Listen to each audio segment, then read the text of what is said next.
We give it away in tiny, insignificant pieces, scrolling through the curated highlight reels of other people's lives, lives that are just as messy and uncertain as our own. We lose hours to a vague, buzzing anxiety about the future, an anxiety that convinces us that the real living hasn't started yet, that it's waiting for the right job, the right partner, the right moment of external validation. We postpone our joy, we silence our curiosities, we tell our most passionate ideas to wait their turn in a line that never seems to move. This is the great tragedy, not that our time is limited, but that we so often consent to its theft. We hand it over to obligations that do not fill us, to distractions that do not nourish us, to fears that only exist in the landscapes of our own minds. I want you to consider a different kind of urgency. Not the frantic, panicked rush of a ticking clock, but the profound, quiet urgency of a seed pushing through soil towards the sun. It does not hesitate. It does not question if it is worthy of the light. It simply uses every ounce of its energy to become what it is meant to be. Look at your hands. They are not meant to simply hold a phone. They are meant to build, to create, to comfort, to grasp the hand of another. Look at your mind. It is not a storage unit for gossip and worry. It is a vessel for poetry, for scientific inquiry, for complex and wondrous thoughts that have never been thought before in the history of the universe. Stop waiting for permission. The permission slip you are looking for will not be signed by a boss or a parent or a lover. It is signed by you, and you can sign it right now, this moment, this breath you are taking. This is not a rehearsal. This is the performance. The lights are on, and the audience is your own heart. Do not waste this exquisite, fleeting opportunity by watching from the wings. Step into the glare.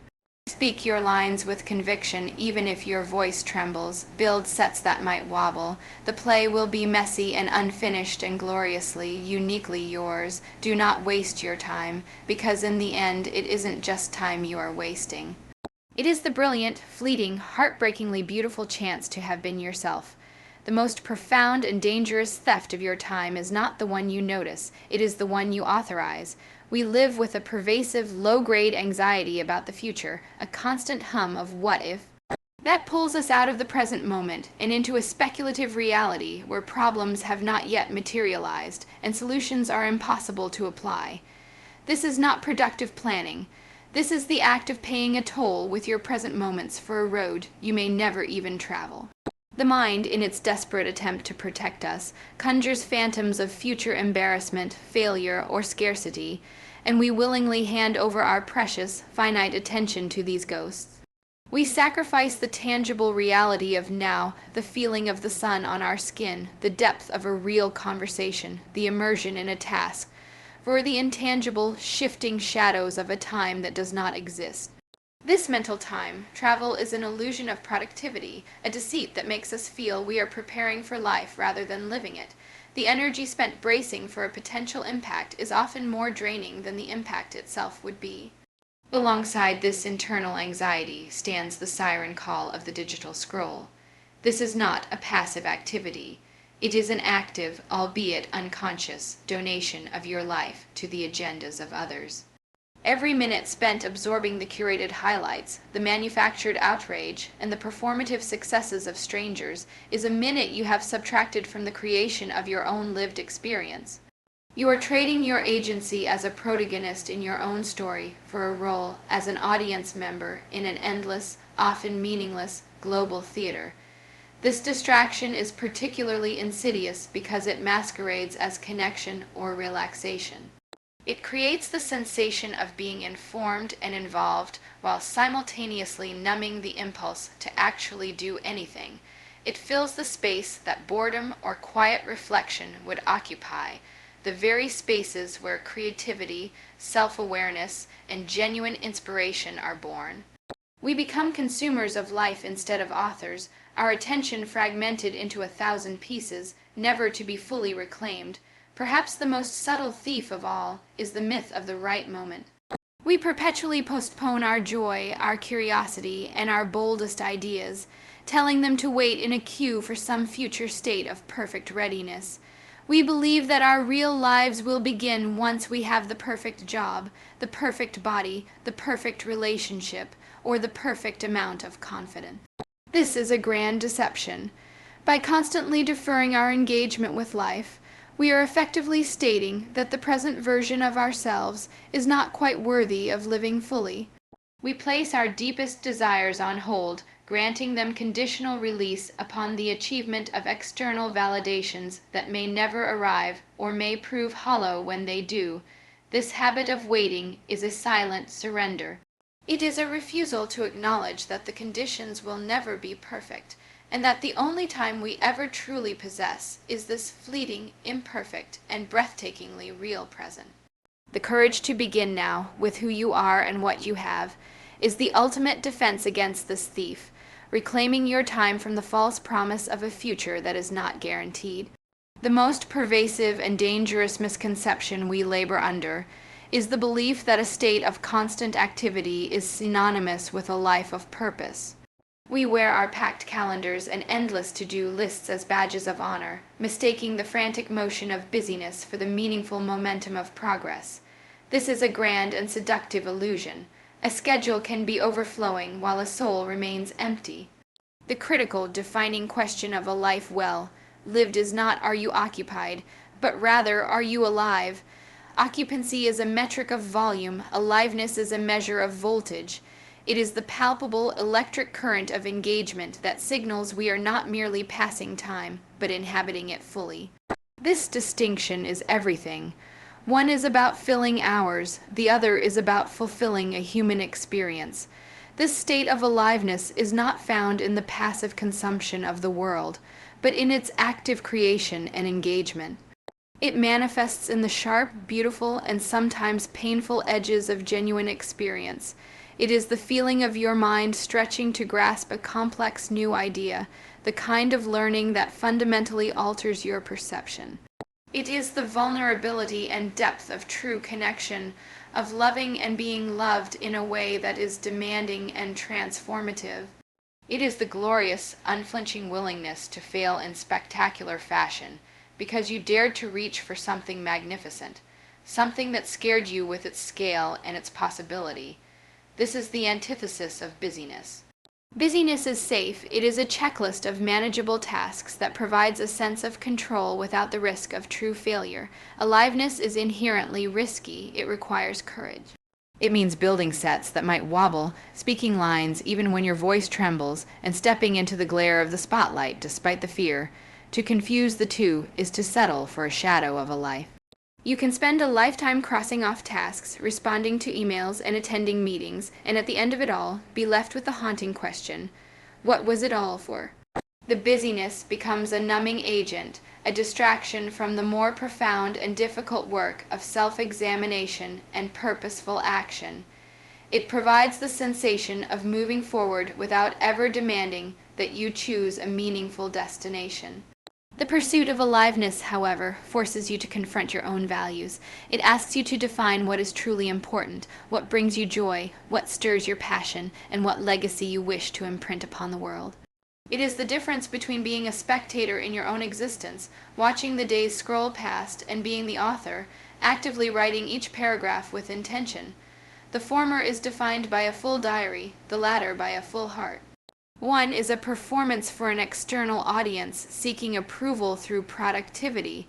The other is a performance for the only audience that truly matters in the end, your own heart, and it is judged not by the number of encores, but by the authenticity and passion with which you played your part.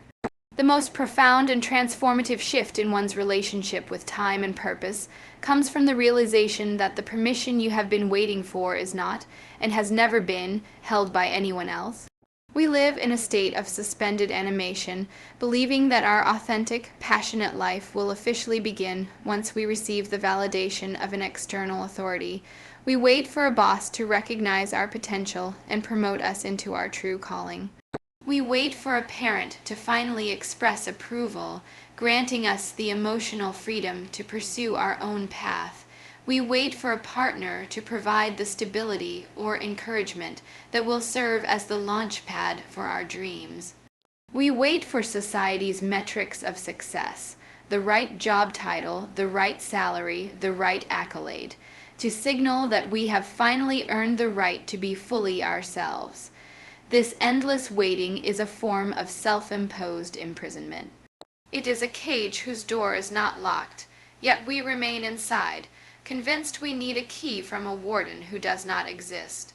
The truth is that the authority to live your life, to start that business, to write that book, to learn that language, to change your circumstances, to embrace your quirks and your passions, is a power you were born with. It is an inherent right of your existence, not a prize to be won or a grade to be achieved. The permission slip for a life of courage, creativity, and profound fulfillment has a single blank line for a signature, and it is waiting for your name. Signing it is the ultimate act of agency. It is the declaration that you are the sole author of your narrative, and that you are choosing, in this very moment, to stop treating your life as a rehearsal for something that will happen later. This is not a rehearsal.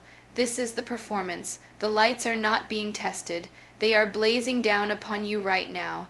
The audience is not filing in. They are watching, and the most important member of that audience is your own future self. To live as if this is a rehearsal is to operate with a safety net that does not exist. It encourages half measures, timid attempts, and a reserved heart, all under the false premise that there will be a real show later where you will give it your all.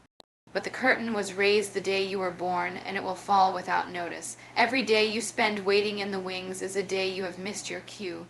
The script is not being written in some distant future. It is being written with every choice, every action, and every moment of inaction. The lines you speak today, even if they are whispered, are the only lines that will ever be recorded in the history of your existence. They might be messy. They might be imperfect. They might be delivered with a trembling voice. But they will be yours. The courage to step onto the stage of your own life, to claim your space in the spotlight, and to perform with the full force of your being, without any guarantee of applause, is the final and most crucial step in reclaiming your time from the thieves of hesitation and fear. The most seductive and paralyzing myth we entertain is the belief in the right moment. We construct an imaginary future where the conditions are perfect, the stars are aligned, and we ourselves have been magically transformed into the ideal version of a person who is finally ready to begin. We tell our deepest joys to wait, we silence our most pressing curiosities, and we place our boldest ideas on a shelf, granting them conditional release only upon the achievement of some external validation.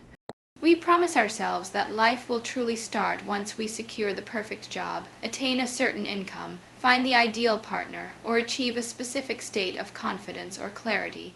This perpetual postponement is a silent, insidious form of surrender.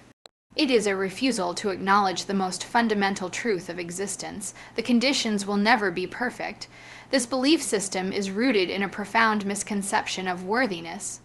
By deferring our engagement with life, we are implicitly stating that the person we are today, with our current resources, our present understanding, our very real flaws and insecurities, is not quite deserving of a full, passionate existence. We place our happiness and our potential in a state of probation, contingent upon a future self that is smarter, richer, thinner, or more put together. We treat our present reality as a preliminary draft, a rough sketch to be endured until we are granted the resources to create the final masterpiece. But the masterpiece is not a destination. It is the cumulative result of every bold stroke and every corrected mistake made in the present. The perfect job you wait for will present its own unique set of challenges. The perfect relationship requires constant work and vulnerability. The confidence you seek is not a prerequisite for action, but its product, forged in the fire of experience, not in the waiting room of anticipation.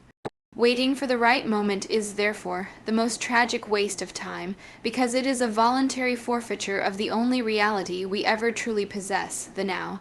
It is a denial of your own agency and a rejection of the raw, beautiful, and imperfect material of your present life. The courage to begin now, with who you are and what you have, is the ultimate defense against this thief. It is an act of radical self-acceptance and a declaration that you are worthy of your own aspirations precisely as you stand today. This does not mean being reckless, but rather being resourceful. It means planting the seed of your dream in the soil you have, not the soil you wish you had. It means writing the first clumsy paragraph, having the difficult conversation, enrolling in the introductory class, and embracing the glorious, messy, and unpredictable journey of becoming.